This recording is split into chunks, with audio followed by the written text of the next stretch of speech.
দই দিয়ে ফুলকপি বা ফুলকপি দিয়ে দই, যেটাই হোক রান্নার তো একই। তার জন্য আমি এখানে টক দই, আলু, ফুলকপি আর আদা, টমেটো, শুকনো মশলার ভেতরে আমি নিয়েছি হচ্ছে পোস্ত, কিশমিশ আর বাদাম। আলু ফুলকপিটা ভেজে তুলে নিলাম। কড়াইতে সরিষার তেল আরেকটু দিয়েছি, তার ভেতরে গোটা জিরে, শুকনো লঙ্কা আর গোটা গরম মশলা ফোড়ন দিয়ে দিলাম।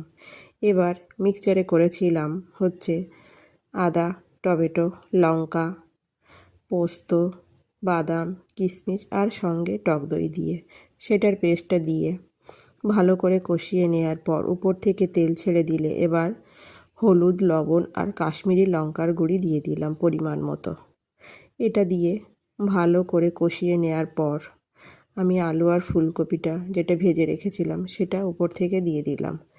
দিয়ে ভালো করে মশলার সঙ্গে কষিয়ে নেব। যেহেতু আলু আর ফুলকপিটা ভাজা তাই বেশি কষাতে হবে না।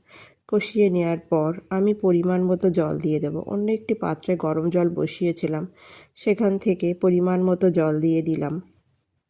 আমি এখানে অল্প ঝোল রাখবো, গা মাখা করে, তাই আমি বেশি ঝোল দিলাম না। মিনিট 15 জাল দিয়ে নেওয়ার পর উপর থেকে আমি ধনিয়া, জিরে আর গোটা গরম মশলার গুঁড়ি দিয়ে দিলাম। দিয়ে একটু নাড়াচাড়া করে তারপরে আমি ধনেপাতার কুচি দিয়ে নামিয়ে নিলাম। গরম গরম ভাত, রুটি, পরোটা, পোলাও যে কোনোর সঙ্গে খুবই সুন্দর লাগে।